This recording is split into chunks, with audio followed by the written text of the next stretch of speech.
Good afternoon. I'd like to welcome everyone to the regular Board of Trustees meeting this afternoon. Our regular meeting is also going to be broadcast if you want to join our meeting through the Epcc YouTube channel. You can refer to the link at www.youtube.com/user/GoEPCC. I'd like to call this meeting to order, but before we take the roll call, Dr. Amaya, can you lead us in the Pledge of Allegiance? I pledge allegiance to the flag of the United States of America and to the republic for which it stands, one nation, under God, indivisible, with liberty and justice for all. Okay. Pam, can you take the roll call, please? Yes, sir. Mrs. Robles. Here. Mr. Uxer. Electronically. Ms. Pena. Hello, everyone. Hello, Ms. Pena. Ms. Good Sanchez. to hear your voice. Welcome back. Thank you. Here. Ms. Sanchez. Dr. Graham. Here. Ms. Nahara will be here shortly. Mr. Haggerty. Here. Okay, can we go to 1.4? Item 1.4, approval of minutes. Move to approve. Second. Any discussion? Call the question. Mr. Uxer. Aye. Mrs. Robles. Aye. Ms. Pena. Aye. Ms. Sanchez. Aye. Dr. Graham. Aye. Mr. Haggerty. Aye. Item Want to welcome 1.5. Want to welcome our guests and staff members. 1.6, do we have anybody for open forum? No one has signed up, sir. Oh, okay. They must be on vacation. Somewhere. Item 1.7, presentations by individuals, groups, and organizations. Item 1.7.1, Dr. William Serrata, college president, will recognize individuals who have retired from the college district.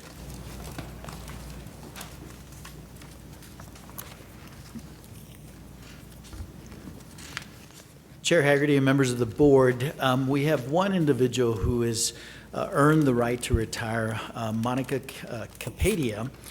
Monica Capadia started her nearly 40-year journey with El Paso Community College in 1983 as a part-time instructor. In 1991, Ms. Capadia accepted a full-time teaching position with the American Language Program, now the Language Institute, teaching immersive English language courses. She's one of the program's founding faculty members. Back then, the program was housed at the Lakeside location on Alameda with classrooms next to a bar, which provided both an interesting atmosphere and for many stories now etched in program lore. In her time with the Language Institute, Ms. Capadia spent over 20 years as a program coordinator promoting student engagement and program growth. In the early days, it wasn't uncommon to make recruiting stops in Juarez, and pre-9/11, Ms. Capadia developed a successful children's program. Most recently, Ms. Capadia taught a customized Spanish course for employees of El Paso Electric Company, which included impromptu walking tours of downtown to foster Spanish language conversations. Ms. Capadia also has influenced the many great traditions enjoyed each year by our students, staff, and faculty. Working with her colleagues, Ms. Capadia promoted events like an annual Thanksgiving luncheon that both created a sense of belonging in the program and developed a deeper understanding of American culture. She also worked to celebrate the cultures of students from over 30 countries served by the Language Institute across the years. Each spring, the Language Institute hosts an International Day at the Valle Verde campus Americana Village. During the event, students in traditional dress help raise the flags of their countries, which are then kept on display through the summer to honor our international students. In 2018, Ms. Capadia was recognized for her dedicated service to the college as a Diamond Award recipient. Throughout her time at EPCC, Ms. Capadia has been an advocate for her students, a deeply caring instructor, and a strong mentor to countless faculty members. Without her strong leadership and devotion to her students, the program easily could have closed during the pandemic. However, Ms. Capadia joined her colleagues in restructuring the program into an online synchronous courses, and what might be a record for the college. One of those online courses had students attending from 3 different continents. This summer saw the first cycle of courses without Ms. Capadia. Even though she leaves behind a multitude of influences woven into the fabric of the Language Institute program, her sense of humor, resilience, and love of teaching are sorely missed. In her retirement, Ms. Capadia plans to spend time with her family and her dogs, Lucky and Spot, but she hasn't ruled out returning to EPCC soon to continue teaching on a part-time basis. We thank her for her many years with the college, and we wish her the very best on a well-deserved retirement. Ms. Capadia, can you join me?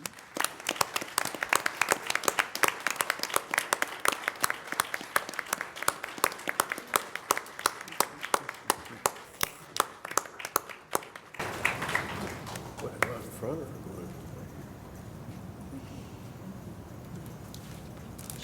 Just one. Go out front. Go out front.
Item 1.7.2, optional presentations will be made by the presidents of the Classified Staff Association, the Professional Staff Association, the Faculty Association, and the Student Government Association. I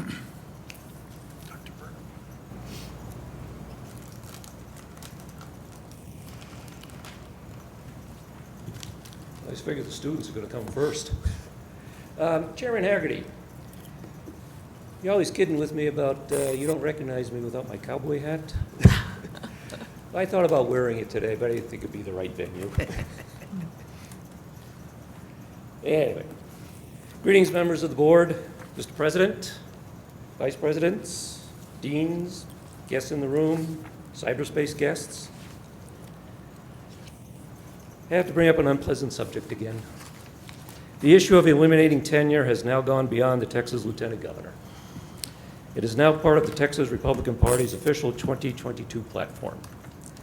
I quote the platform's page 19, paragraph 130. We, Texas Republican Party, support abolishing the system of tenure in academia and advocate replacing it with a merit-based system for teacher retention. Of course, the Texas Republican Party fails to give any details of its merit-based system for teacher retention.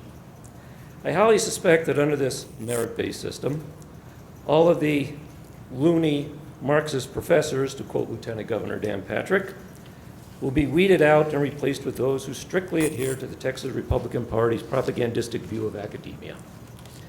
To use a phrase from the Declaration of Independence, we must pledge our sacred honor to oppose these encroachments on our freedoms and liberties.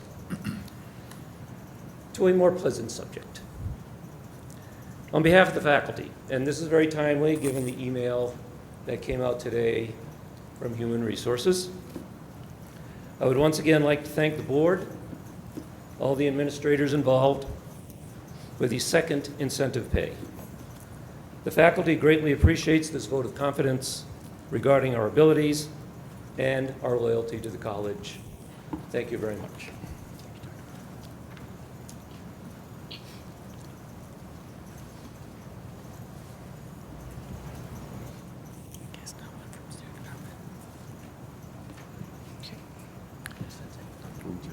Okay.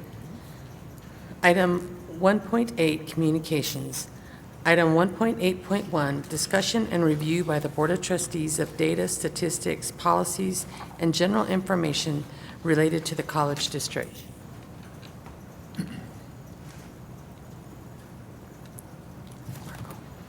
We'll call on Mr. Marco Fernandez, Chair Haggerty, and members of the board who will provide a presentation. You have it's web development highlights, and I'll call on Mr. Fernandez to please proceed.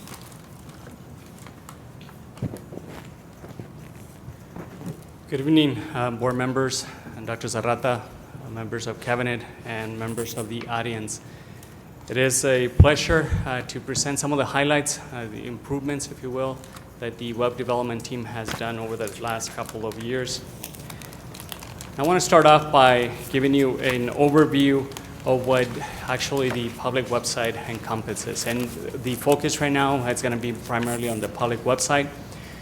So as you can see, the public website, many times we just think of it as just being the home page and a couple of pages that it branches into. But we actually have over 960 web pages that the web team has to maintain.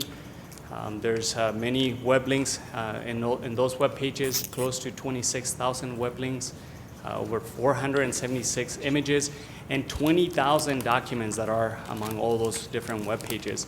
And that's important because they have to make sure that one, that there's no broken links and that all those web pages are working on all those links, but also that all in those images and those documents are ADA compliant. And that's very important. And over the last 4 or 5 years, there's been a lot of emphasis from the web team to make sure that all of our pages are ADA compliant, because we want to make sure that all of our users have the same user experience. And many of the designs and the decisions that are made are based on that, on the user experience, making sure that it's an attractive site for all. And the tools that we use, or the web development team uses in order to maintain all of these web pages, there are several tools that are at our disposal. And many of these tools provides us with a lot of data and analytics that allow us to make decisions on what to improve, what changes to make. And one of those tools is Google Analytics, which gives us information as to the number of clicks or views that a web page has. Also the web pages that are visited, along with the time of day, the peak times, the days that the most of our users are coming to our website. The other one is Microsoft Clarity, which is a tool that we started using recently, that it focuses more on the end user experience, how they're navigating on our pages, if they're able to find what they're looking for, how long it took them to find that information. And Site Improve is a tool that we use to find broken links. Again, we want to make sure that all of our links are operational, and it also provides us the ability to check for ADA compliance among all those web pages, the pictures that are there. And all of these tools, along with user feedback, allows us to make decisions, again, not just based on the user perception, if you will, but we have data that backs up some of the decisions that we make on when we get requests to either improve or create a new web page. Google Analytics, as you can see here on this page, also provides us with information of what keywords our users, students, or potential students as well, are typing to find us on the world, right, on the World Wide Web. And these are 14 of the top keywords that users are typing in that would end up resulting in them landing in one of our web pages. Since March of 2020, there's been over 3.2 million searches that resulted in them landing in one of our web pages. And these keywords here also represent over 70% of the keywords used to find us. So we use this information again to make sure that how they're finding us, what our users are looking for, and to put the emphasis of where they're landing and what information they need to provide that better user experience. And also because we're focused on using the public website also as a marketing tool and as a recruitment tool that is our disposal. Since March of 2020, at the beginning of the pandemic, there's been close to 2,000 completed work requests that the web development team completed. And those requests were either to update content, create new web pages, or upload documents or images. So the web development team has completed close to 2,000 web pages. And I keep referring to them as a team, but I think it's more representative if I refer to them as a duo, because since the start of the pandemic, the team has actually been decreased and we lost half of them. So now it's only Mr. Aaron Flores, who's the webmaster, and Mr. Chris Collin, our web development designer. So since the start of the pandemic, the work requests have increased close to 25%. But not only have they increased, but since we lost staff, which it's something that we're seeing in other areas of IT, their workload itself has more than doubled because they had to pick up the workload of the staff members that we lost for different reasons. So I want to take the time to really recognize the work that they've done, the hard work that they're putting in to complete all these work orders in a timely manner. And not only that, but even with the increase in work requests and the increase on the workload, they have Mr. Aaron Flores and Chris Collin have actually taken the time to even improve some web pages, create new web pages to be able to support our students and faculty and staff. Some of these web pages that were created, and this came out because of the pandemic, is the remote toolkit. This was created again to provide information, tools, software that our students needed, our faculty needed, and our employees to be able to operate and work from home. So since the start of March 2020, there's been over 91,000 views of this page. Majority of that traffic was at the beginning of the pandemic.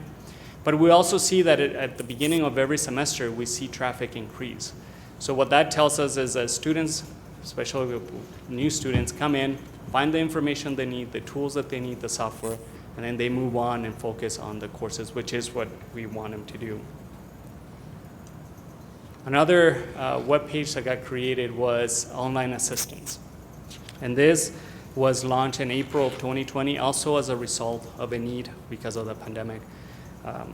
One thing that I want to highlight here is that this request came in for the web development team to create just a page with a list of links that pointed to a virtual office or virtual chat.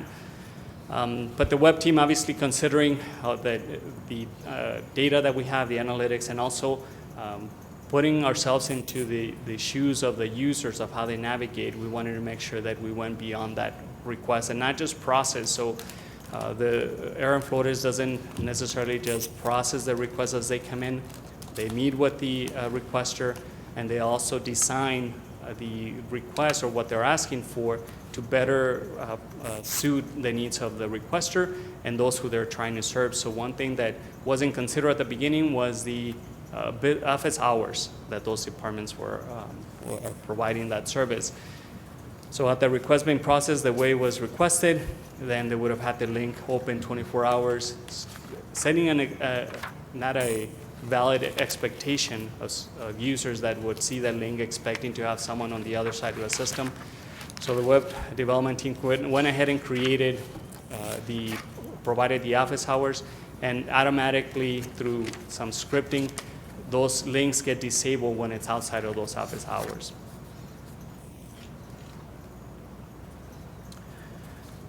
Along with that, also a landing page was created that has all of those virtual offices with information again of the business hours, a description of each one of those departments, the services that they provide. That's easier for the students and prospective students to find someone that can assist them virtually.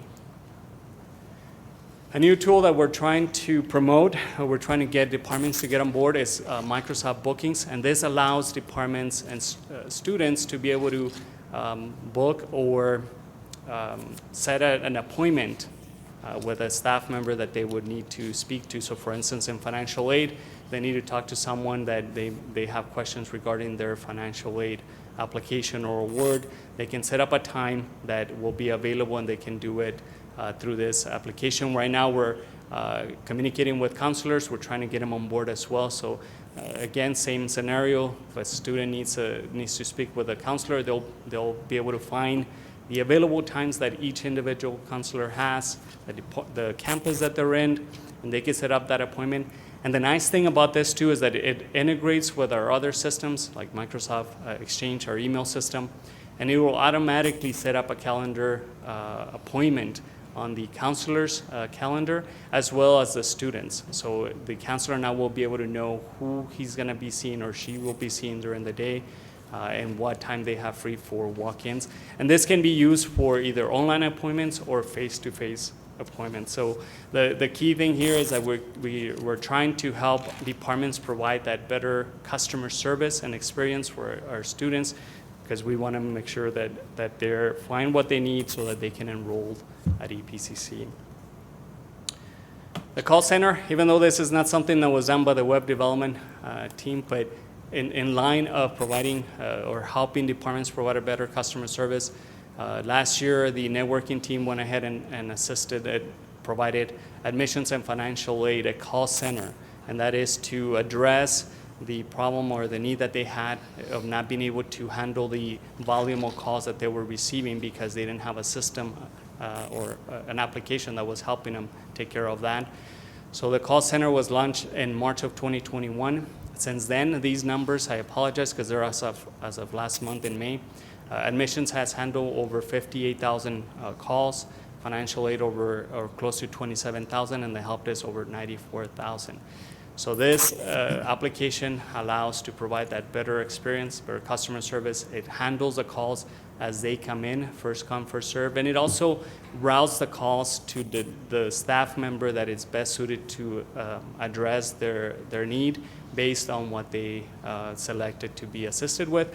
And there's other features that are also part of that system, like the callback feature.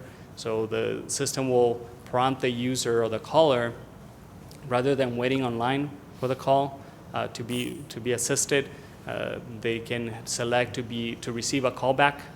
The system will keep them in line where their call came in, and at the time that it's their turn, it'll dial and call their number so that they now can go and do other things, and it's not they don't have to hang on to the phone until it's their turn.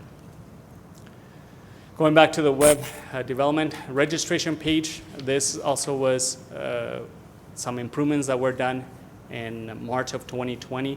And it was primarily just to simplify the information that was being provided for the students with the use of, or implementing also videos in that page itself. Programs of study.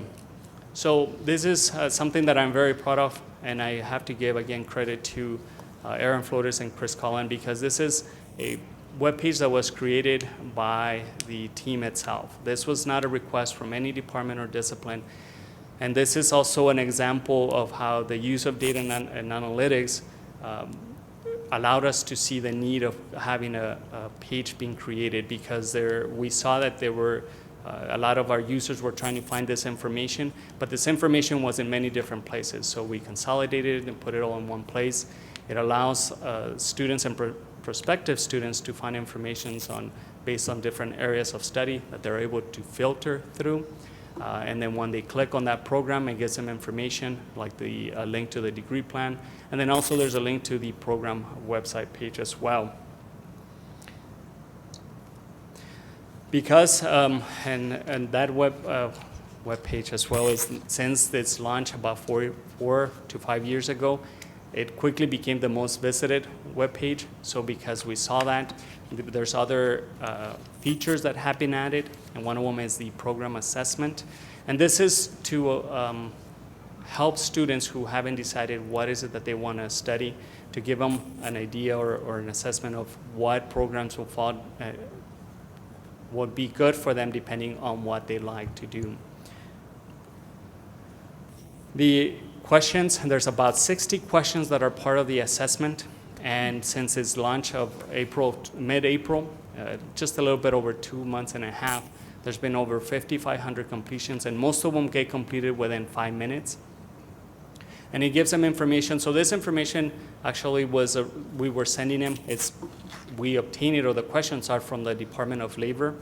And we used to send them to that website, but we were losing them in a way because we were sending them off of the college's webpage, right? So as part of the recruitment, we want to make sure that they stayed within the college's website.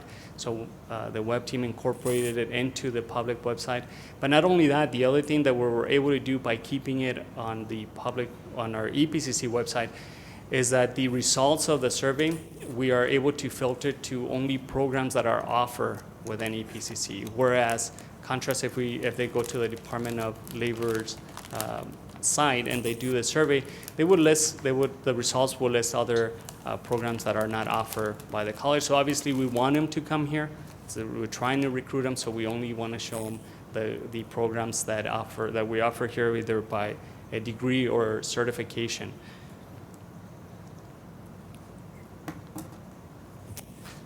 Career data, so once they select one of those programs, career data, this is something that was introduced at the end of last calendar year. We're providing, again, more information in one place, bringing in information from the Department of Labor on each one of those programs. So you can see here, for instance, if someone is looking for, it's a demonstration here for culinary arts, they're looking for a degree in applied sciences of culinary arts. They will select that. The drop-down will give them information, the degree plan in one place. And then also it will provide information of the salary ranges that career will offer if they were to go through that. And then it also, we send them to the Department of Labor website where they actually have more information. But we bring in also a video that gives a preview of what that career, what they would be doing. And all of this is to try to better help the students, to provide them an idea of what that program would offer, and so that they can make a better decision on the program that they want to go into, that's something that they enjoy, and that it'll increase the likelihood of completing that program as well. On the degree plan, we're bringing in more detailed information into the online degree plan. So you can see as an example here, if someone is looking for computer programming, once they select that and they go into the degree plan, they'll be able to find information for the courses that are needed for that plan, but they can actually now drill down or bring in more information that they've always had this information, but they would have had to go to different systems, different applications to find that information. So we're bringing it all into one place. As an example here, if they're looking for a course, they can find the availability of the next semester, when the class is offered, the campus, and the classroom that it's offered. One thing that I don't have a slide for, another feature that we have in the website is also the campus maps.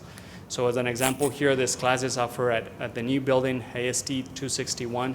If a student were to search that in our campus maps, we would give them directions of where that class is actually located at the Valle Verde campus, the building, the floor level where it's at on the building, and we even provide them with a floor plan on what the room is located. So this helps the students, especially at new students at the beginning of the semester, not being frustrated, not knowing where their class is held. We give them directions of where they can find it, and they can do this through a mobile device as well. And I wish I had more time to show some of the other updates that the team has done, but this is just a list of some of them. And then also some of those that we're currently working on. One of them is the Epcc Mobile App. Prior to the pandemic, we were very close of launching the mobile app, but because of the pandemic, we had to sort of put it on the back burner, if you will, and focus on other needs that were more pressing at the time. So now we're going to bring that back so that we can offer that as well. And then the campus maps, as I mentioned earlier, I encourage you to check out that feature. The new buildings from the master plan are now being added. The last report I have from Aaron Flores is that we only are pending one building, the Rio Grande building, but we're very close of having that in there as well. And I want to again recognize Aaron Flores and his leadership, and Chris Collin for all the hard work that they put in. At this, I want to thank you for your time, and if you have any questions, I'll be more than glad to answer those. Any questions? Thank you, sir, for that presentation. It's very impressive. Congratulations on the work that your team has done. My question is, actually, I have a couple of them. Have you had any pushback from the staff regarding the technology use and the services that are being provided? No, we work closely with them, and a lot of it is also us providing training so that they know how to use those systems of the technology, especially the new applications that we are introducing for them to be able to improve or do their work remotely. We provide training for them. So there's a learning curve, but as far as pushback, we're working with all the departments to try to help them assimilate or use those tools better. And on the people that you have, your programmers, I know that that's a problem probably everywhere, that we're losing the people in that department. Are we competitive with the salaries? Are we kind of trying to build our own, to make sure that some of our students that are graduating are staying around? Yeah, that's an excellent question, and that's one thing that I'm having conversations with Dr. Serrata, and he's supportive and trying to assist on being more competitive to bring in and even retain some of our employees, as you mentioned, not just us, but there's other institutions who are going through the same things that we're going through, where we're losing employees because the market right now is extremely high, especially for the IT field. We're having to compete with private companies that are allowing employees to work remotely. So that's one of the reasons why we're also seeing some staff leave. I know we've lost several to Michigan, I think who's offering the work at home and you stay here and you earn a lot more, but I don't know what more we can do other than to grow our own internally.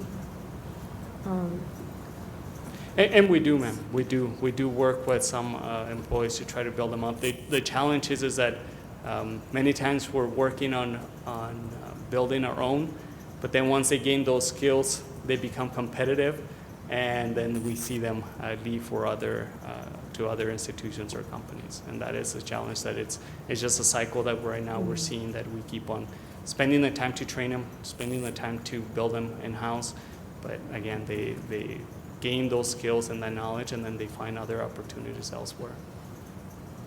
Well, it's very impressive. Thank you. Thank you. Very impressive. Pam, let the record show that Ms. Nara is at the meeting now. Yes, sir. Yeah. Okay. Item 1.9, Board of Trustee Business. Item 1.9.1, Dr. William Serrata, College President, will update the Board of Trustees regarding the TACC recommendations presented to the Texas Commission on Community College Finance. Chair Haggerty and members of the board, we have a packet that's at your respective area that is entitled the TACC Recommendations to the Texas Commission on Community College Finance. I'm going to first provide you with the same testimony that I provided to the commission. This was on the 21st of June, so last Tuesday.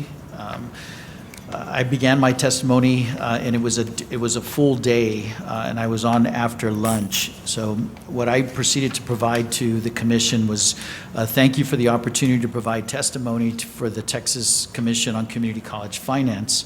I am William Serrata, the president of El Paso Community College, but this testimony is provided in my capacity as chair of the board of the Texas Association of Community Colleges, whose members include 48 of the 50 public two-year colleges in Texas. Given the many hours you've spent on the work of this commission and the decades of professional experience and education most of you have, I know that you're familiar with the vital role our institutions have on our state. However, as chair of the only statewide organization dedicated to representing Texas community colleges, I want to emphasize the reason your work here is so important to everyone in our great state. The success of our community colleges is essential to our state's economy, and your work will be the impetus that brings us into the future. The appendix of this document includes a set of recommendations unanimously endorsed by the Texas Association of Community College membership, as well as the boards of the Community College Association of Texas Trustees and the Texas Community College Teachers Association. Before providing a summary of these recommendations, I want to highlight the foundation for these recommendations through an overview of the critical impact of community colleges on Texas and the challenges facing our colleges.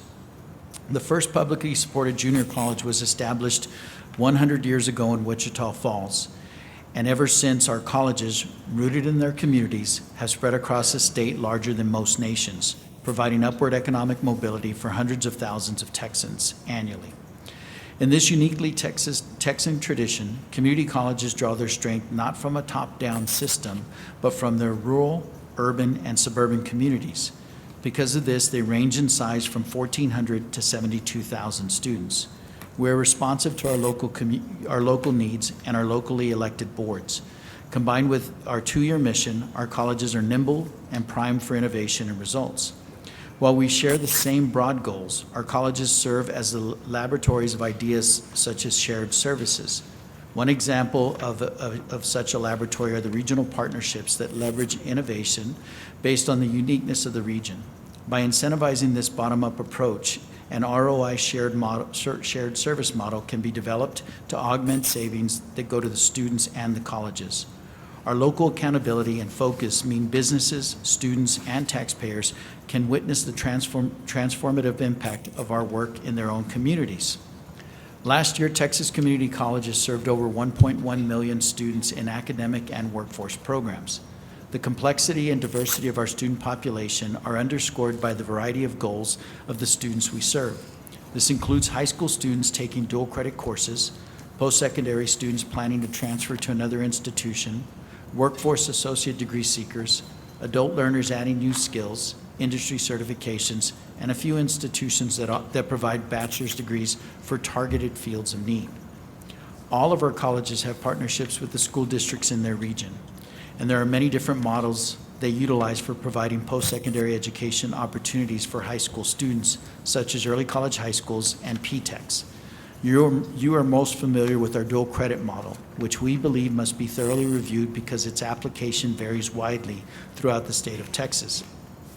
Our colleges work with the four-year universities to continuously refine our transfer process. Community colleges provide an important pathway to a baccalaureate degree for Texans. Annually, 70% of students earning a bachelor's degree in Texas have completed coursework at a community college, the highest percentage of any state in the nation. Texas community colleges are the state's economic engine for recovery. Our colleges provide 92% of the certificates and degrees that meet regional and local workforce demands. Although we know our continuing education credentials are valuable and successful in meeting the needs of the regional workforce, I cannot tell you the number of students who have earned these valuable credentials. No data system has been implemented to track these credentials. We believe this data must be collected without undue burden by the Texas Higher Education Coordinating Board. TACC members have led Business Advisory Council regional meetings where industry and community colleges share their needs and capabilities and actively develop the partnerships essential to the innovation and training Texans need. You'll find additional information about the BAC and the regional meetings in the appendix of this document. The True Texas Reskilling and Upskilling Through Education program is a great example of what the Business Advisory Council can accomplish from this coordination with industry. Thank you in particular to Chairman Creighton for his leadership on this important initiative, as well as Commissioner Keller, who provided resources for this initiative. The True program is a rapid deployment model that develops an affordable curriculum centered around career pathways to address workforce skills gaps revealed by labor market data and industry input. Designed to be completed in 6 months or less, this innovative program provides a seamless trajectory for students from industry-based micro-credentials to certificates to associate degrees and further education. Even beyond True, community colleges provide the critical upskilling and reskilling Texans need throughout their career. There are dozens of individual examples of colleges and industry partners coming together to create a skills-based, job-oriented educational pathway. Some of these include Angelina College in partnership with Lockheed Martin, Dallas College in partnership with Verizon, South Texas College in partnership with Amazon Web Services. All these factors led the Comptroller's Office to estimate community college districts contribute $9.8 billion annually to the state's economy and support nearly 78,000 jobs. Furthermore, the higher pay of those with some college or an associate degree helps raise total wages in Texas by more than $27 billion per year. Community colleges are continually pushing themselves because we know our success is essential for our state to reach the goals of building a talent-strong Texas. The current 50-year-old finance model no longer meets the needs of students, our communities, and our businesses. We've seen a downward drift in the state's share of community college funding. We don't count important credentials of value in our outcomes, and our allocation model of funding undercuts the promise of incentives. TAC members, for all the variance in our business models, student populations, and geography, have come together to unanimously endorse fundamental recommendations for this commission. As I noted earlier, not only did the TACC membership unanimously endorse these, but so did the boards of the Community College Association of Texas Trustees and the Texas Community College Teachers Association. This collective voice of practitioners, presidents, and trustees recommends strengthening the state's incentive formulas and moving to a funding method rather than an allocation method. We're recommending that formulas include the varying cost of educating different student populations. We're asking for the development of the state's philosophy, performance goals, and stable funding methodology for dual credit. We believe that the certificates of value in our CE and technical education programs should be incorporated into our outcomes funding, along with funding for the startup costs of the leading-edge workforce training we engage in with business. The model should ensure all students across all regions of the state have access to educational opportunities relevant to students' academic goals, in addition to the state and regional workforce needs. Thank you again for the opportunity to present today. Thank you for your valuable time and your commitment to Texas students. We believe that this commission is on the right path, and we hope our recommendations can help guide you in your next phase of development. We stand ready to help, and I'm happy to answer questions that you might have. In your document, you see the recommendations. It's a one-page. The work groups for the commission are developed under three phases or three areas. College operations, in which you see two recommendations from the Texas Association of Community Colleges. We're looking at a predictable funding structure for both academic and transfer, as well as workforce and continuing education. We ask that they look at HEPI, which is the Higher Education Price Index, and to fully fund the rate-based formulas for contact hours as well as student success points. And we're also asking that that the funding should include new annual dollars for growth opportunities across the state. In addition, we're asking that it encourage and support community colleges to participate in shared services while expanding workforce and educational opportunities. So what do we mean by this?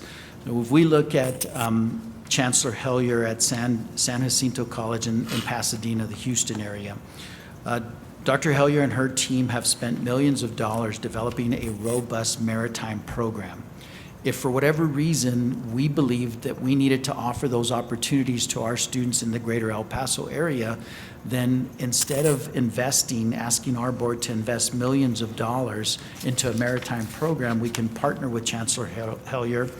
She can provide the instruction, and then we would have a shared service agreement where her institution, we would collect the tuition, her institution would receive the contact hour reimbursement, something of that nature, similar to encourage institution to shared services while at the same time expanding opportunities across the state.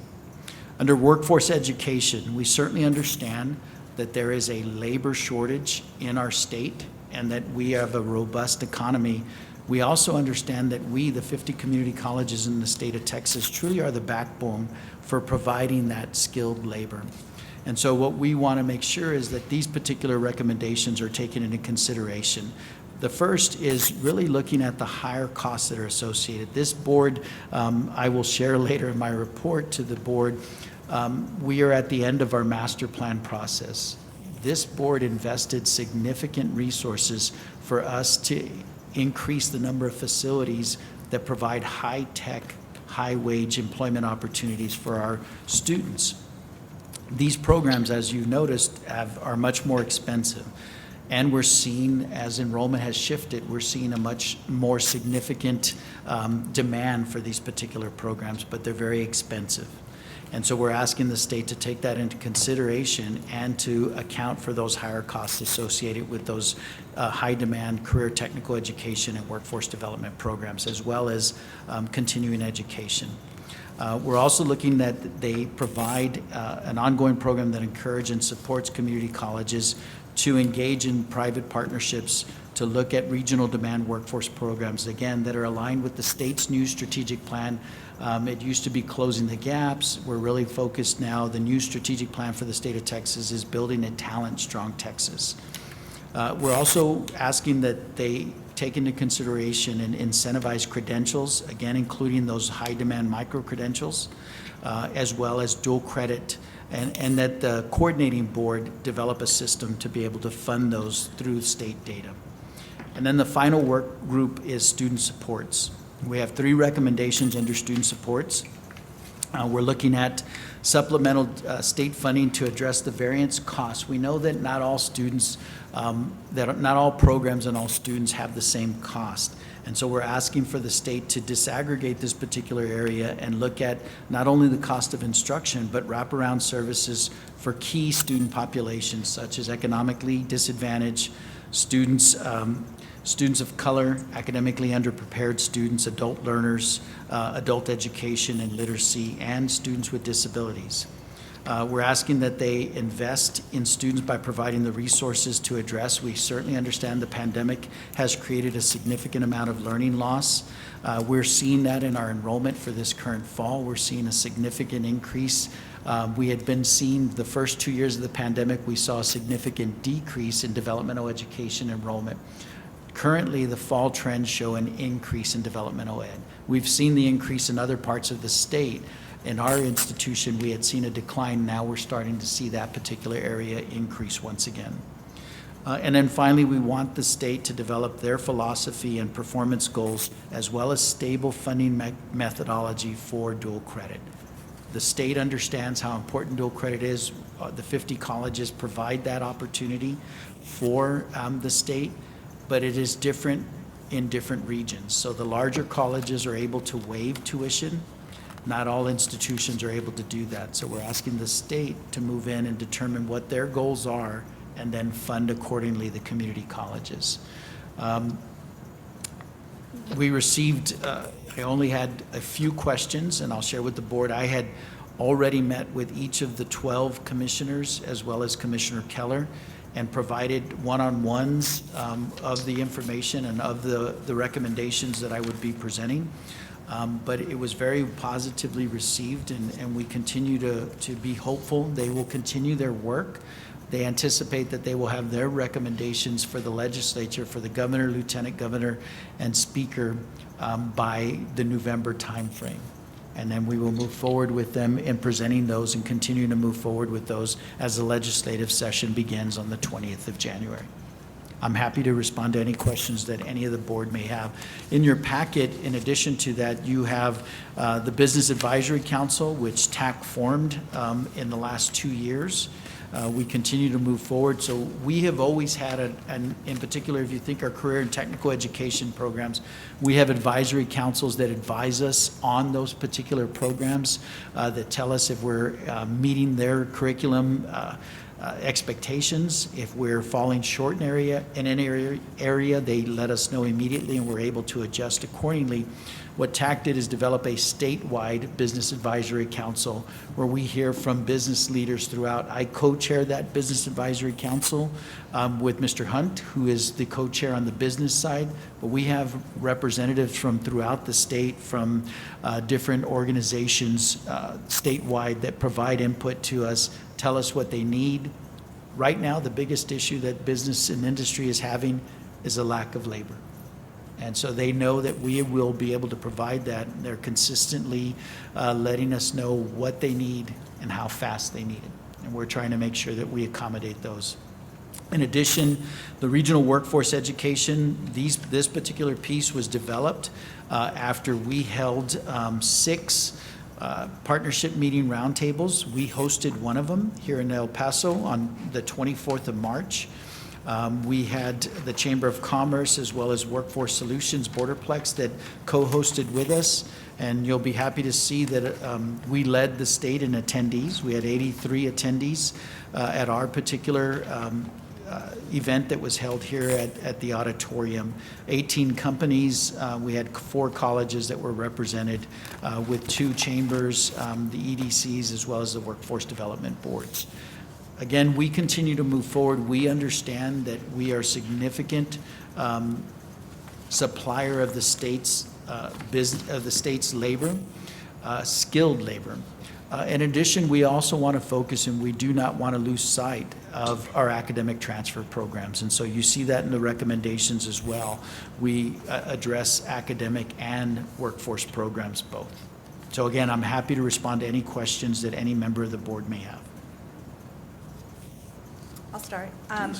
So under the workforce education piece, Yes, ma'am. you talk about under the second prong there that it encourages and supports community colleges to form public and private partnerships. So the way I understand public and private partnerships, there's this very, there's a specific legal definition in terms of what that means when we talk about political subdivisions and what that entails.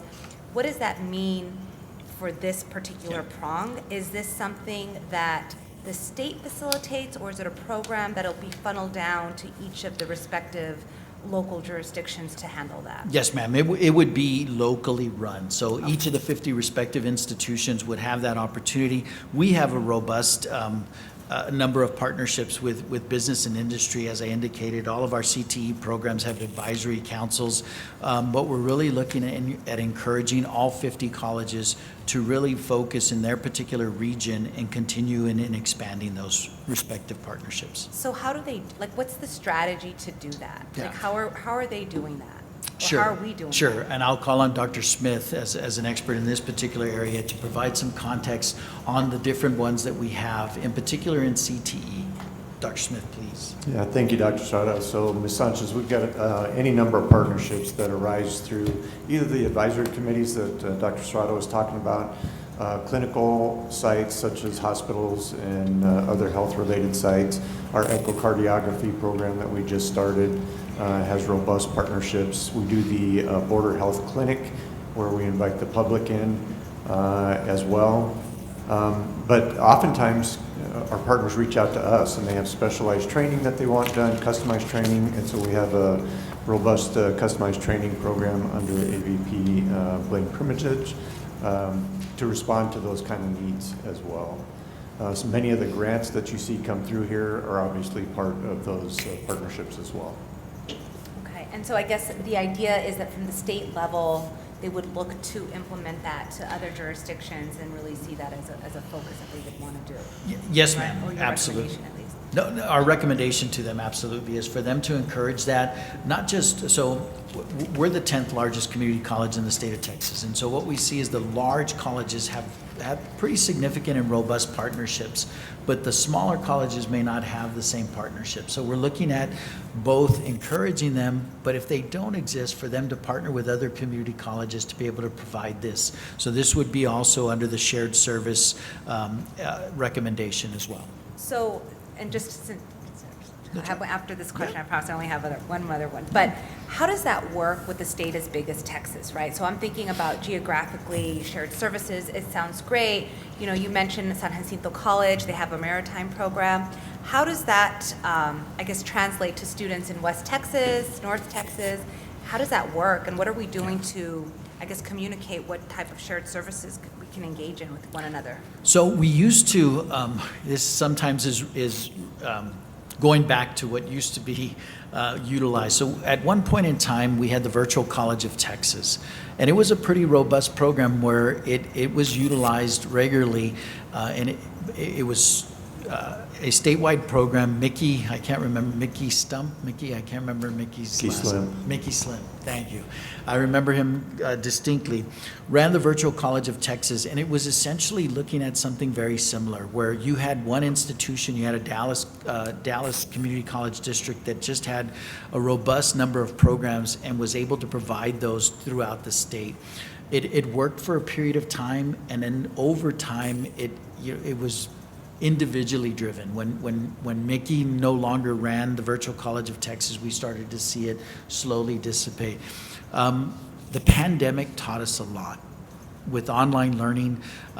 There are certain colleges that already are offering, and we saw it in the legislative session in the 17 session, if I'm not mistaken, where in the county, Harris County, Senator Betancourt put forward a bill that there was no service areas, that any community college could provide dual credit opportunities for any of the students in their particular area.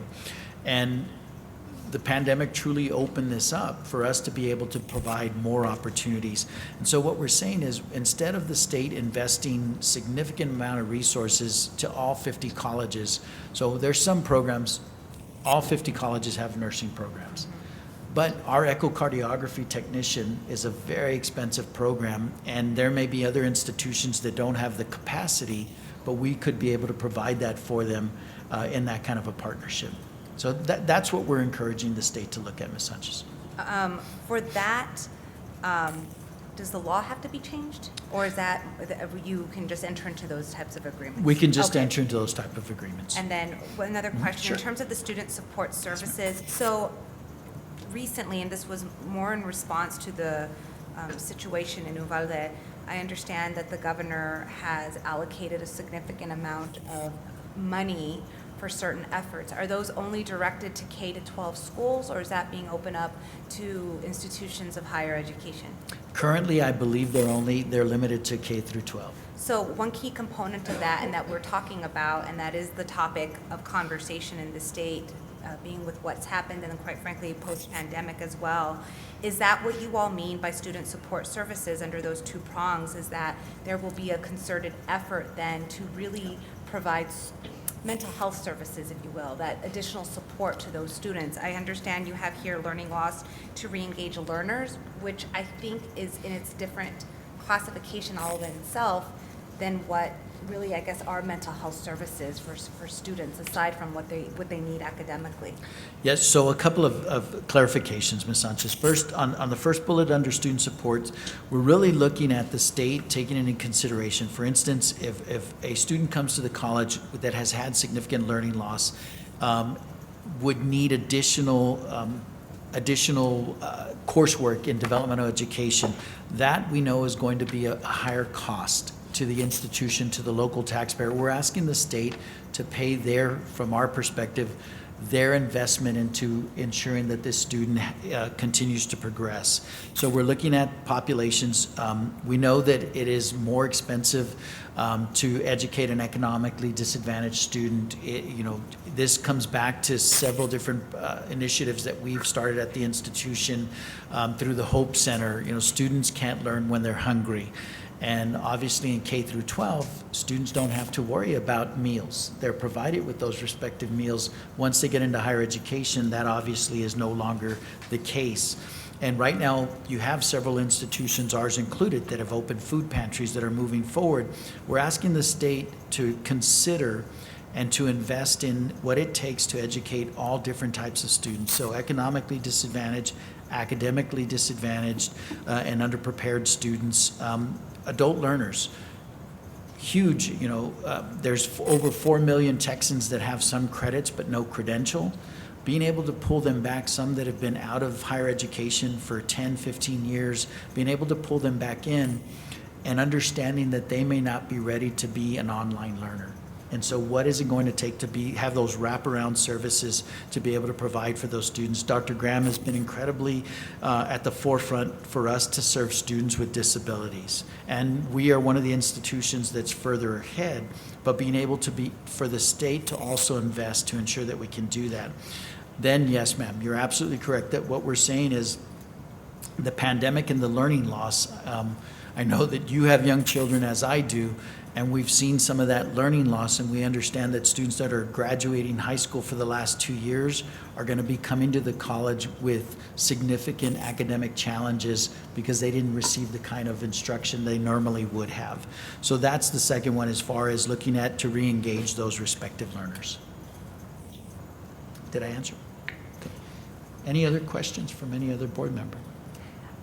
Can you, will you entertain somebody over the internet? Of course, yes, sir. John, real quick, your presentation to the, that you just went over seemed like it's rather broad, it's conceptual. It looks like there's, if I'm not mistaken, maybe there's two parts. There's going to be some policy activity, and I don't know if concurrent with or subsequent to that, there's going to be some financial activity. So with respect to finance, is there any way to put a dollar value or a dollar range on all of this? I mean, this particular policy is sort of this area, or the whole concept is sort of from this to this, number one. Number two, how does all this affect our base? I mean, every session we go back through a funding model for community colleges, and you know, and I suspect it's a big food fight that nobody wants to know about, but about who gets how much and how we can save or serve. So how does this affect our basic funding module, and is it, how can we keep it fair, not only between the community colleges, but between us and the four-year institutions? No, I think that's a very poignant question, Mr. Uxer. So the 2021 session was supposed to be a higher ed session. So 2019, the legislature moved forward. They addressed funding for K through 12, and they invested rather significantly in K through 12 funding as well. So the anticipation was that 2021 was going to be a higher education session. And obviously the pandemic shifted a lot of the session. And so we're moving forward with the 2023 session, and there is an opportunity. So we know that the state's revenue has been significant. We've heard that the state is going to start the session with $20 billion additional dollars. This is a low estimate, if you will, not the highest estimate of additional revenue that the state would have. So we're looking at the state investing in higher education, in particular as they seek additional employees. You know, there is a true labor shortage, not just in our state, but nationwide. And so we are going forward with a belief that the state should invest. On this commission, I didn't share that, there are 4 legislators on this commission. There is 4 college presidents. There is Todd Williams, who was very instrumental in the K through 12 funding in the 19th session. He was appointed to this. And then there's 4 legislators, including the chair of now education. So the lieutenant governor shifted, and there used to be a chair of higher education and a chair of public education. The lieutenant governor formed one committee, which is just education. It will encompass both. So Senator Brandon Creighton from the Houston area is the chair of that particular committee. So we feel that there are instrumental individuals in this committee to take these forward, not only take them forward, but actually advocate for them during the session. It would not be wise for me to estimate a dollar amount, Mr. Uxer. I mean, I can share with you that we have a number that floats around, and it shifts. You know, here's the floor, here's the ceiling of what we could see with regards to additional funding. But we are looking for, first, the state to have level funding, which would mean that we would not see a cut to our funding. And then from there to build funding for what they believe is important for the state as a whole, and in partnership with the community college sector. Well, the thing that concerns me is funding is that there's at least 3 different factors. We're looking at, number one, we're coming out of the pandemic, and so there's a whole readjustment of costs and expenses, and just because we receive CARE funds and HERF funds, what that is, that's a two-edged sword. Yeah, we got a little extra money, but all of a sudden you have to cover this, and then you have to be judicious about continuing what you're doing, but what you're going to do with that.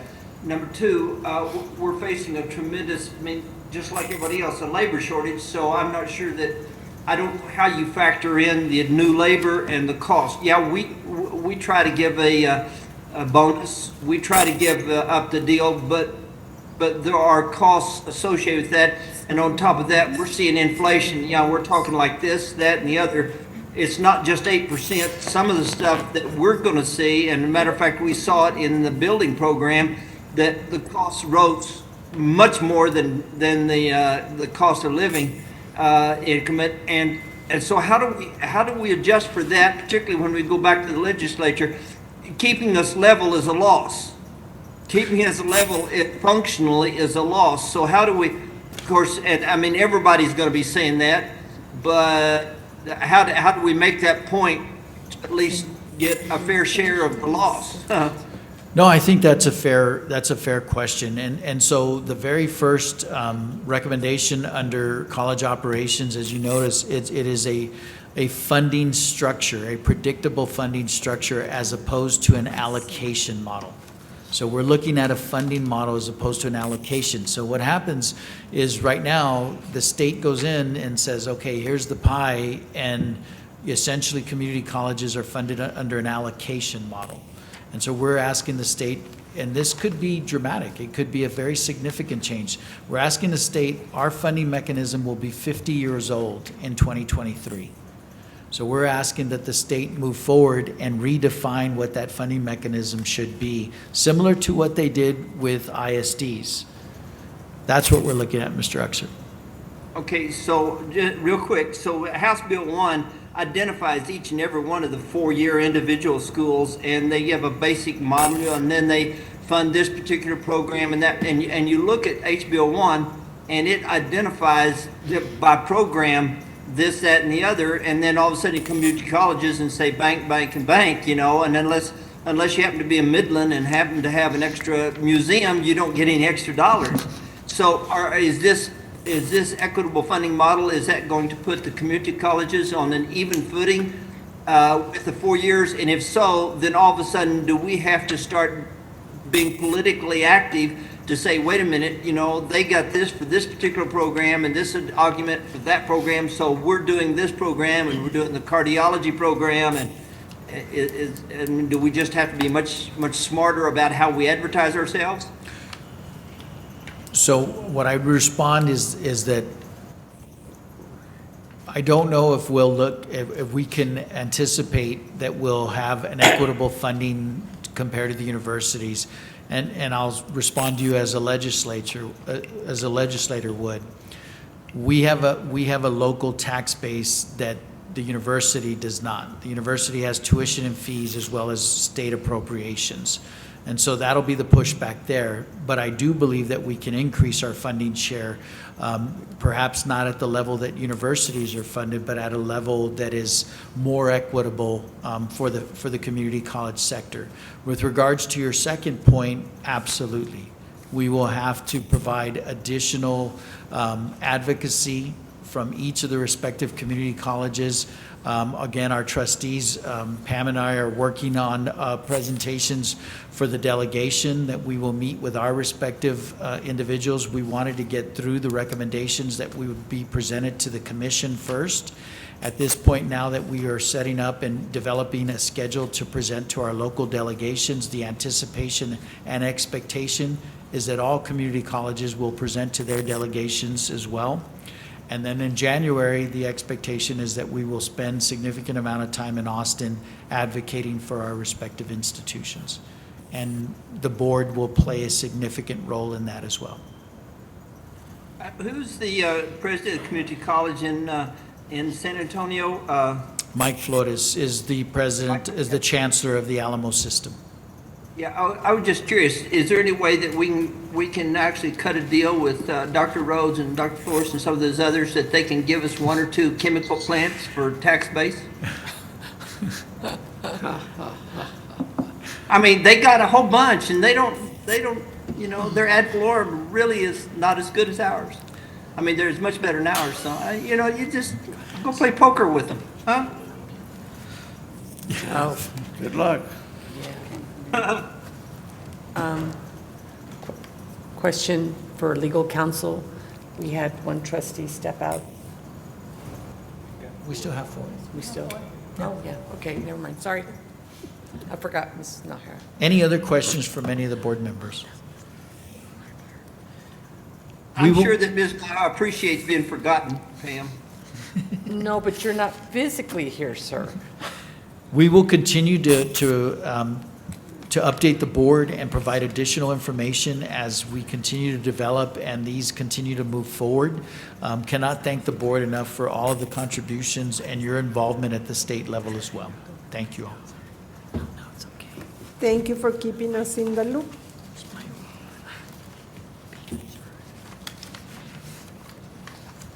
So we're down to, Okay.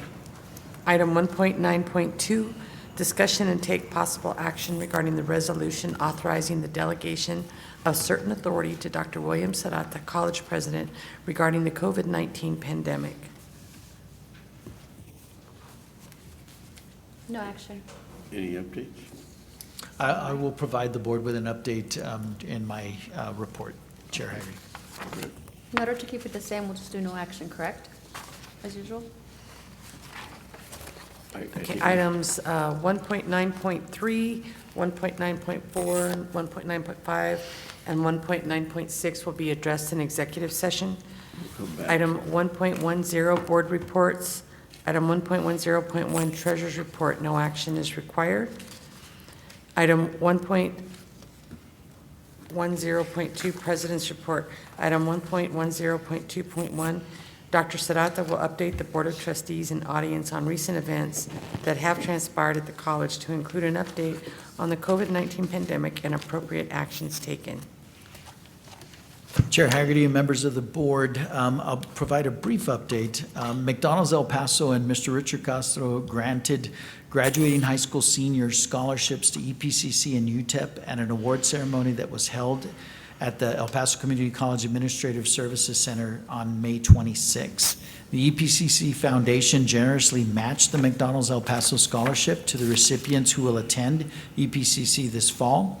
The partnership made just short of $36,000 available to these graduates. Students were selected based on their academic achievements, community involvement, and overall drive and commitment to pursue higher education.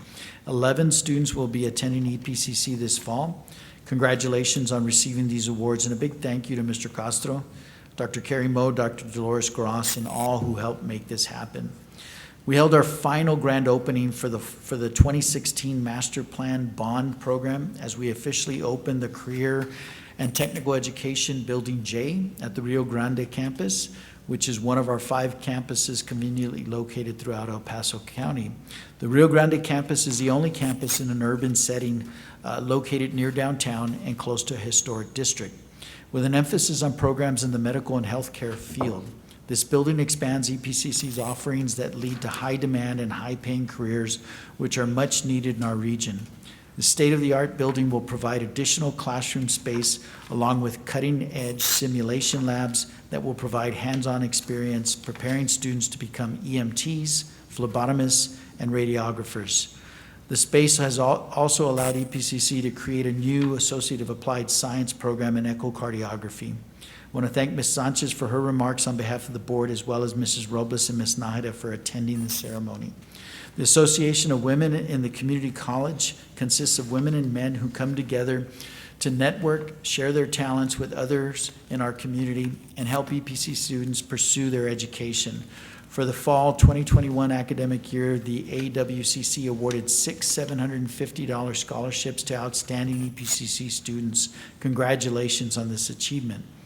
EPCC, in partnership with the Avance, Workforce Solutions, Borderplex, and CREED, have successfully launched the Parents and Child Education Program as a pipeline to post-secondary education and celebrated their first graduation from this program on June 7th. 18 women graduated from this program and received a laptop to continue their pathway to success.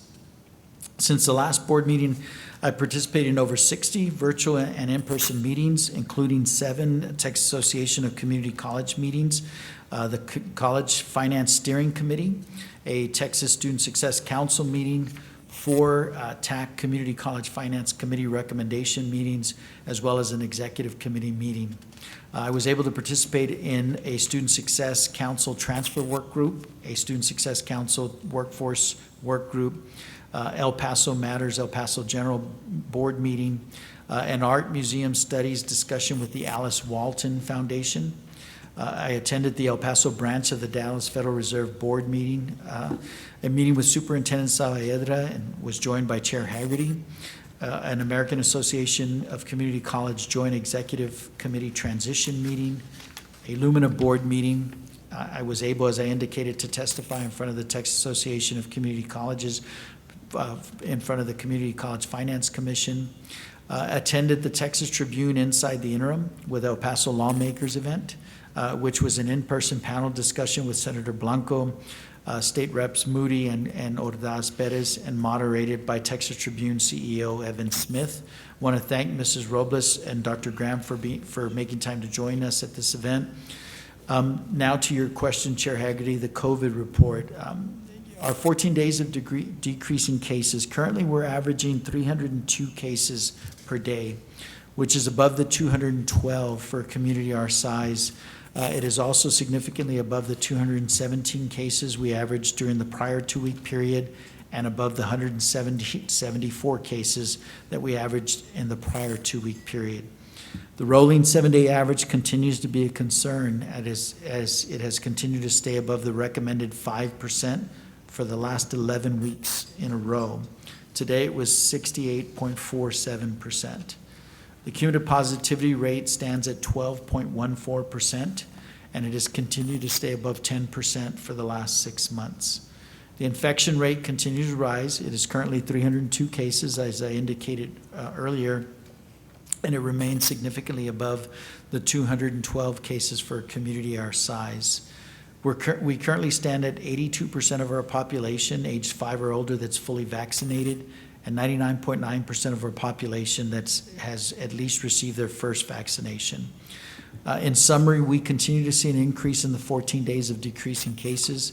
The infection rate and the 7-day rolling average continues to stay above the recommended 5%. The cumulative positivity rate remains above 10%. There is positive news in that our hospitalization rate has continued to hold steady at 3%.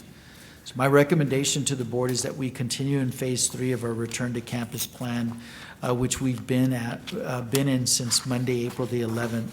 As a reminder, phase 3 of our return to campus plan has the college operating at 75% capacity with 100% of the staff participating. We will continue to monitor the data, and we will keep the Board of Trustees informed of any recommended changes for your consideration. And that concludes my report, Chair Haggerty and members of the board. So anybody have any discussion on 1.9.2? Do we all want to leave it as is, as Dr. Serrat to keep us updated? Everybody okay with that? Sure. Okay, we have to have a motion to that effect? 1.9.2? That's not it. Huh? Since we're not doing anything with if there's consensus not to revoke it, then it would just be no action Okay. for it to remain in place. We'll leave it the same with no action, okay. All right, Pam. Item 1.11, consent docket. This includes item 3.2. Have a motion? Move to approve? Second. Any discussion? Mrs. Robles. Aye. Mr. Uxer. Aye. Ms. Pena. Aye. Ms. Sanchez. Aye. Dr. Graham. Aye. Ms. Naheda. Aye. Mr. Haggerty. Aye. Item Section 2, Administration. Item 2.1, the 7 TASB policies, CIA, CG, DGC, DHA, DHB, ECC, and EDA under Local Manual Update 43 are presented for review and comment. No action is required at this time. Item 2.2, to delete existing El Paso Community College District 3.12.03 board policy that is outdated and is no longer needed. Move to approve. Second. Any discussion? Call a question? Mrs. Robles? Aye. Mr. Uxer? Aye. Ms. Pena? Aye. Ms. Sanchez? Aye. Dr. Graham? Aye. Ms. Naheda? Aye. Mr. Haggerty? Aye. Section 3, Personnel, Item 3.1, Discussion and Action to approve full-time staff and faculty recruited in positions funded by the institutional budget. Motion to approve? Second. Any discussion? Call a question? Mrs. Robles? Aye. Mr. Uxer? Aye. Ms. Pena? Aye. Ms. Sanchez? Aye. Dr. Graham? Aye. Ms. Naheda? Aye. Mr. Haggerty? Aye.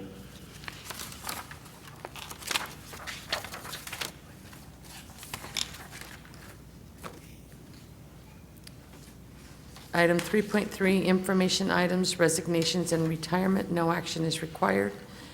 Section 4, Financial Services. Item 4.1, Discussion and Action on the Annual Renewal of the Microsoft Campus Agreement for Microsoft Academic Licensing in the amount of $209,109. Move to approve? Second. Any discussion? Call a question? Mrs. Robles? Aye. Mr. Uxer? Aye. Ms. Pena? Aye. Ms. Sanchez? Aye. Dr. Graham? Aye. Ms. Naheda? Aye. Mr. Haggerty? Aye. Pam, did we take care of 3.2? It was on the consent docket. Okay, just making sure. It said Section 5, Physical Facilities. Item 5.1, Discussion and Action on the approval to enter into a contract with Funk and Company to replace the existing cooling tower located at the ASCB building in the amount not to exceed $1,096,700. Move to approve. Second. Any discussion? Call the Mrs. question. Robles? Aye. Mr. Uxer? Aye. Ms. Pena? Aye. Ms. Sanchez? Aye. Dr. Graham? Aye. Ms. Naheda? Aye. Mr. Haggerty? Aye. Well, you Item- didn't sound very Yeah, excited. that hurt. How many of these ACs do we have? The chillers? How many of the chillers? How many more do we have to replace? Like, look in the crystal ball. Actually, that's a very good question. We will be replacing several more in the next few years. I do have a plan looking forward to the next 4 years that I believe Ms. Shaughnessy will like to go through with you in a future point. I have a question for, on this. Yes, sir. This chiller that's replaced, if I'm not mistaken, this actually was on your, this is not an emergency as much as it's just maybe moving it up a little bit on your list, isn't it? This cooling tower is over 30, well, actually both cooling towers, this one and the one coming up, over 30 years old and really have surpassed their lifespan. So what we're But what trying I'm asking is that you really had anticipated this. It's just this is a little bit quicker than you had anticipated, but you knew that you knew and had budgeted this coming, right? Yeah, we had anticipated it, and actually the reality is we tried to take it through last year, but the company that was awarded was not able to fulfill its contract, so we had to come back out. Okay, good enough. Thanks much. Thank you. I thought you knew that it was there, so. But you had a good explanation of the item on the agenda.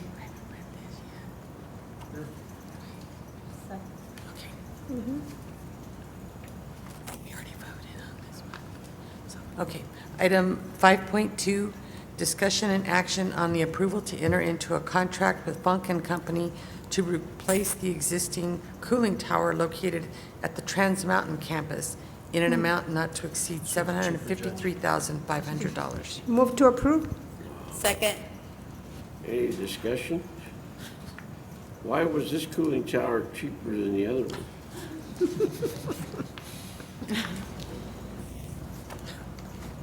The cooling tower at the ASCB building is much larger than the one at Trans Mountain.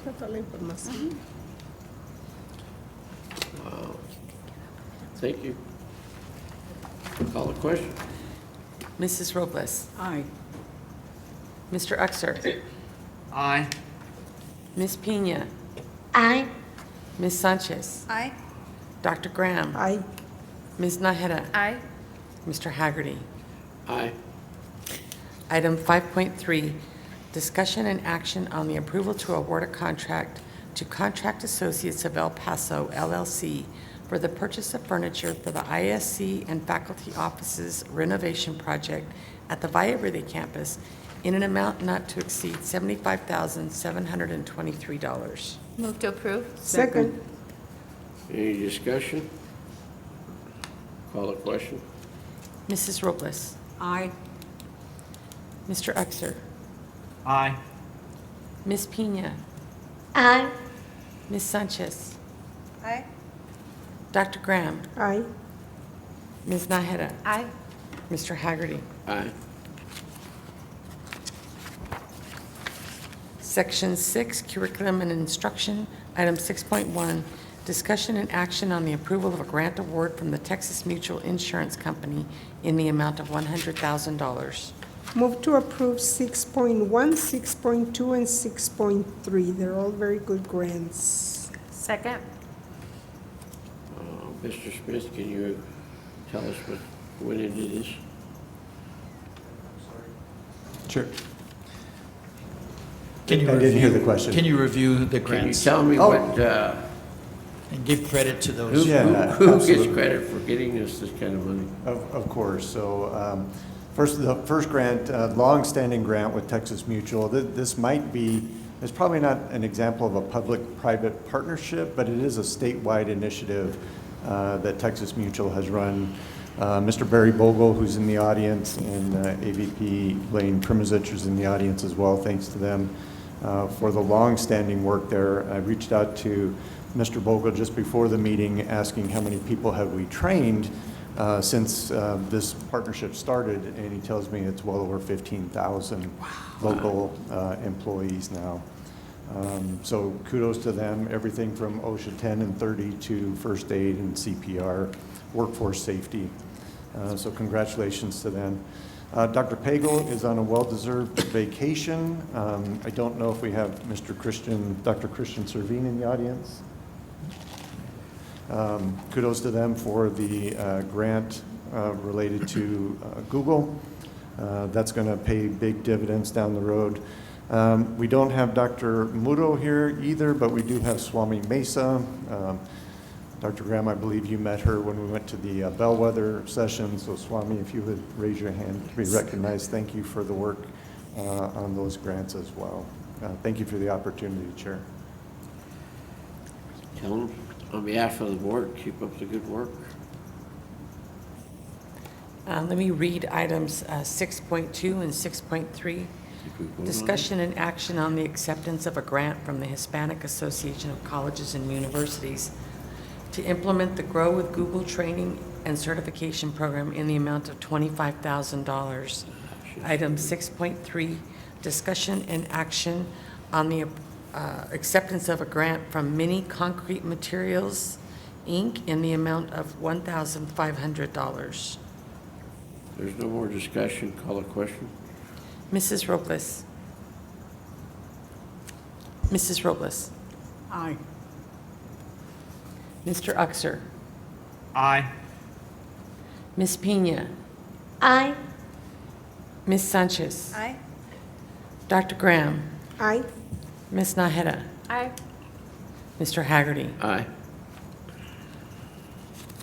Item 6.4, discussion and action on the approval of the Montwood High School Synergy 4 P-TECH interlocal agreement.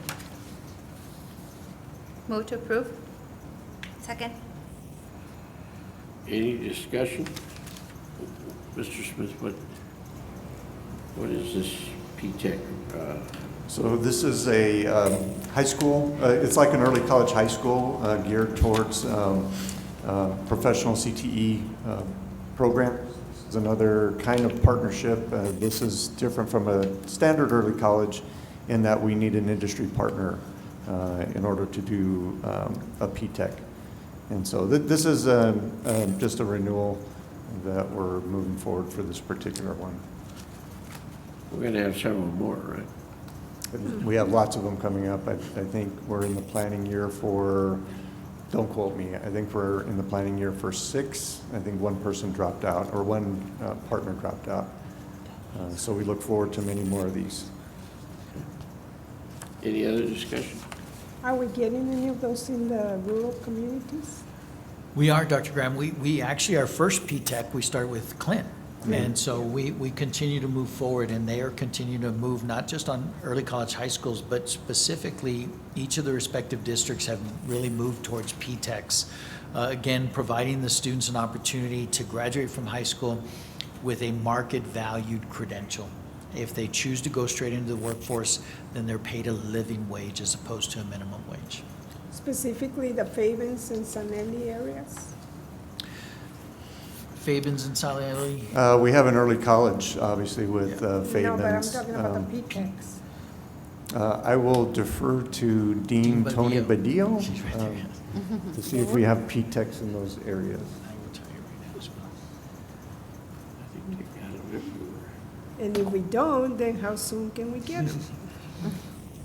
I believe we do. Hi, Dr. Good evening. Yes, we do. We have P-TECH with Fabens, and the focus is on diesel technology. Actually, preview of coming attractions, I believe that next month I will give my annual presentation on early colleges and P-TECH, so there will be a lot more about that. Okay, thank you. Thank you. Thank you, Dean Badillo. Okay. Any other discussion? Call a question. Mrs. Robles. Aye. Mr. Uxer. Aye. Ms. Pena. Aye. Ms. Sanchez. Aye. Dr. Graham. Abstain. Ms. Naheda. Aye. Mr. Haggerty. Aye. Section 7, Student Services. Item 7.1, discussion and action on the approval of a contract award to Mike Garcia Merchant Security, LLC, for providing private security guard services on an as-needed basis at various locations within the EPCC district in an amount not to exceed cumulative total for 3 years of $535,194. Move to approve. Second. Any discussion? I have questions. One, Go ahead. go ahead. My question is, in the backup, it had mentioned that we are waiting to fill those positions. So when do we have an expectation of when we will fill those positions? So thank you, Ms. Sanchez. So we are working to fill them currently. So we have a lot of vacancies. As you've heard mentioned multiple times, the labor market challenges, as well as onboarding of police officers and dispatchers. Anybody in this area is time consuming, right, for background checks, the whole process. So we are working, we have a few, I think 3 officer ones coming on board very soon, but we still have a significant number of vacancies. And then, do we have an estimate in terms of what the yearly average is for outsourcing security services? I know it mentioned that it's up to $500K for a period of 3 years, but have we done an estimate maybe in terms of the costs that it would be year by year? Sure, it's I think it's about $178,000 per year. As we bring on new officers and we increase staffing, that will decrease. Okay, all right, thank you. You're welcome. Any other discussion? Yeah, Chair, this is John Uxer. Real quick, he said on an as-needed basis, number one, who's responsible, who has the authority to determine as needed? And do we have a specific policy, current policy, up to date and governs that process of determining as needed? So, Mr. Uxer, I'll begin, and then I'll ask Dr. Amaya to weigh in as well. So, Chief Ramirez will make a recommendation to Dr. Amaya, who would then approve that as needed. With regards to the second question, I'd ask Dr. Peña if we have any policy to that effect. I don't believe that we do. Is it satisfactory then to use the rationale of professional judgment of the chief then? I mean, is that satisfactory for determination of as needed? Yes, it is. Yeah, from my perspective, it would be, Mr. Uxer. I certainly understand where you're headed, and we would do an assessment to ensure the safety and security of our faculty, staff, and students, and we will continue to monitor those particular areas. Absolutely. I'm not questioning the chief's authority or that. It's just that I want to make sure that we have covered the appropriate designation and accountability standards to protect the college in that, and everybody involved in that process of determinations. Yes, sir. Okay. But I'm not questioning anybody. Let's just make sure that we got all our ducks in a row. Yes, sir.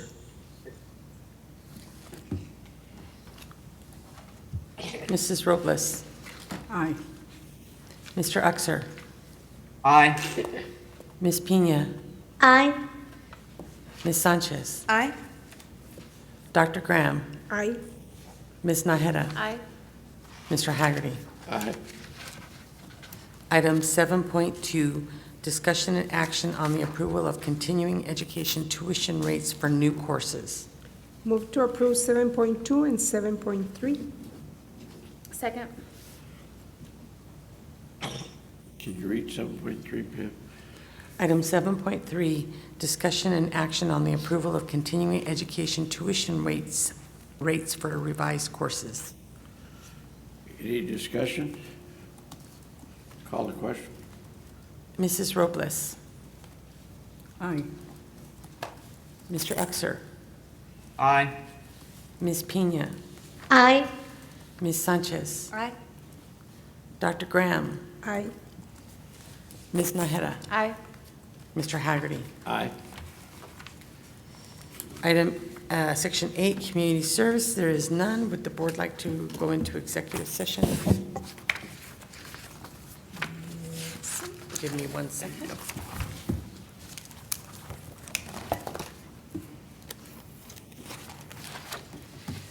The Board of Trustees may conduct an executive or closed session pursuant to Chapter 551 of the Texas Government Code for one or more of the following reasons: consultation with its attorney to seek or receive legal advice, or consultation regarding pending or contemplated litigation, or for any purpose authorized by law, discussion about the value or transfer of real property, discussion about a prospective gift or donation, consideration of specific personnel matters, discussion about security, personnel or devices, or discussion of certain economic development matters. The board may also announce it will go into executive session on any item listed on this agenda if the subject matter is permitted by for a closed session by provisions of Chapter 551 of the Texas Government Code. Any vote regarding these items shall be taken in open session. Item 1.3.1, discussion with legal counsel regarding prevailing wage rates for college public works pursuant to Section 551.071 of the Texas Government Code. Item 1.3.2, discussion with legal counsel regarding pending litigation styled Martha Quinones versus El Paso County Community College District and Hector Ariola in the 448th Judicial District Court of El Paso County, Texas, cause number 2018 DCV 2171, pursuant to Section 551.071 of the Texas Government Code. Item 1.3.3, discussion with legal counsel regarding pending litigation styled Victor Pettis versus El Paso County Community College District in the 120th Judicial District Court of El Paso County, Texas, cause number 2020 DCV 1105, pursuant to Section 551.071 of the Texas Government Code. Item 1.3.4, discussion with legal counsel regarding pending litigation styled Alex Molina versus HB Construction, Inc., David Favela, El Paso Community College, and Harrington Construction, LLC, doing business as HB Construction in the 327th Judicial District Court of El Paso County, Texas, cause number 2020 DCV 1502, pursuant to Section 551.071 of the Texas Government Code.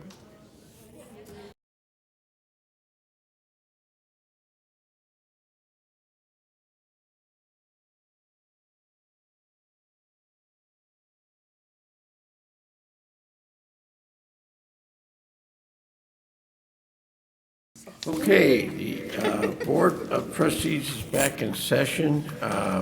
Before we get done with our last items, I want to remind everyone our next board meeting will be in July 27th at 4:30, right here in this room. Okay, Pam, could you read 1.3.1 or 1.9? 1.9.3, discussion and take possible action regarding prevailing wage rates for college public works. Do I have a motion?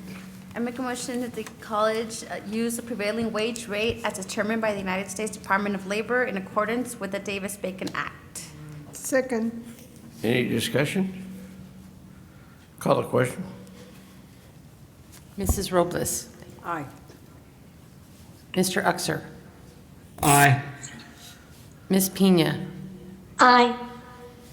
Ms. Sanchez. I'm going to abstain from this vote. Dr. Graham. Aye. Ms. Naheda. Aye. Mr. Haggerty. Aye. Okay, item 1.9.4, discussion and take possible action regarding pending litigation styled Martha Quinones versus El Paso County Community College District and Hector Ariola in the 448th Judicial District Court of El Paso County, Texas, cause number 2018 DCV 2171. Have a motion? No No action. action. Okay. 1.9.5, Pam? Item 1.9.5, discussion and take possible action regarding pending litigation styled Victor Bettis versus El Paso County Community College District and the 120th Judicial District Court of El Paso County, Texas, cause number 2020 DCV 1105. Have a motion? No action. No action taken. 1.9.6.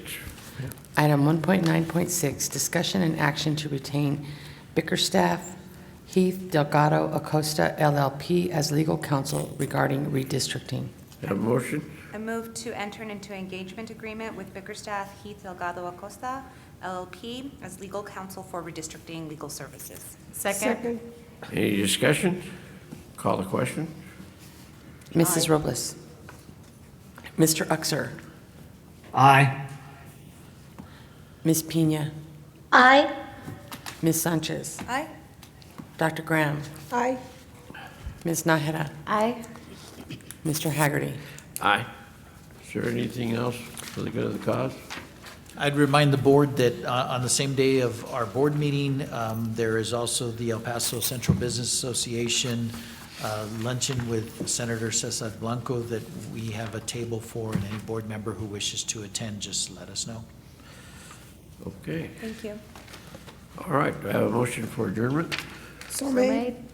All right. All in favor? Aye. Aye.